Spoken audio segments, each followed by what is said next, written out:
नमस्कार। आज हम वन्य जीव संरक्षण की एक ऐसी कहानी की बात करेंगे जहां उम्मीद की एक किरण एक ऐसी जगह से आई है जिसके बारे में शायद ही किसी ने सोचा होगा।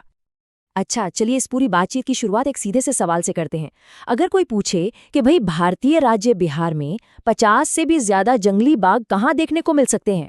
सोचिए जरा, ये सवाल शायद जो हमारी आम धारणा है ना, उसे थोड़ा हिला देगा।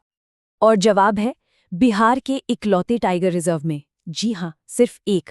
और पता है, यही बात इसकी कामयाबी की कहानी को और भी खास बना देती है।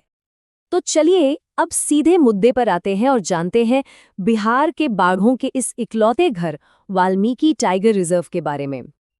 तो ये वाल्मीकि टाइगर रिजर्व आखिर है क्या?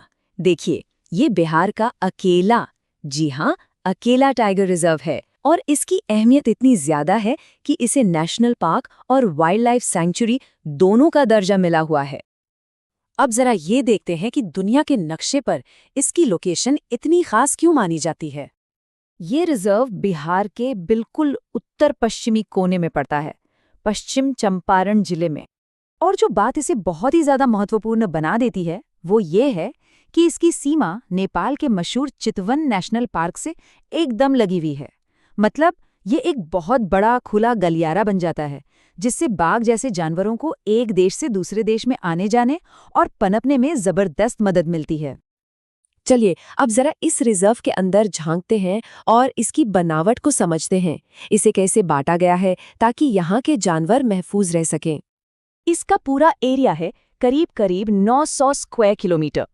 अंदाजा लगाने के लिए सोचिए, ये मुंबई शहर से भी, जी हाँ, मुंबई से भी लगभग 1.5 गुना बड़ा है। इतना बड़ा इलाका बाघों को फलने फूलने के लिए एक शानदार घर देता है। इस बड़े से इलाके को 2 हिस्सों में बांटा गया है। करीब 2/3 हिस्सा है कोर एरिया। ये समझ लीजिए कि बाघों का सबसे सुरक्षित घर है, जहां इंसानी दखलंदाजी लगभग 0 होती है। और इसके चारों तरफ है बफर एरिया, जो एक तरह से सिक्योरिटी गार्ड का काम करता है, इंसानों और जानवरों के बीच एक बैलेंस बनाने में मदद करता है। और अब आते हैं कहानी के सबसे दिलचस्प मोड़ पर। बाघों को बचाने में इस रिजर्व को जो कामयाबी मिली है वो किसी फिल्मी कहानी से कम नहीं है।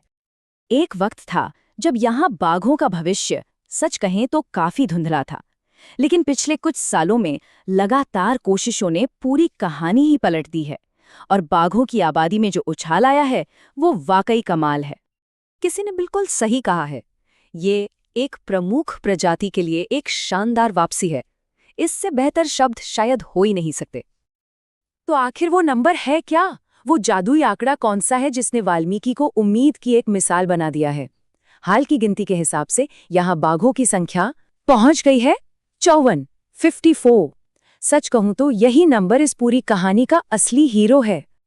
अच्छा, इतनी कमाल की कहानी सुनने के बाद जाहिर है कि कई लोगों के मन में इस जगह को देखने की इच्छा जागेगी। तो अगर कोई वाल्मीकि जाने का प्लान कर रहा है तो उनके लिए कुछ काम की जानकारी यहाँ है। यहाँ तक पहुँचने के लिए जो सबसे करीबी बड़ा शहर है वो है बेतिया।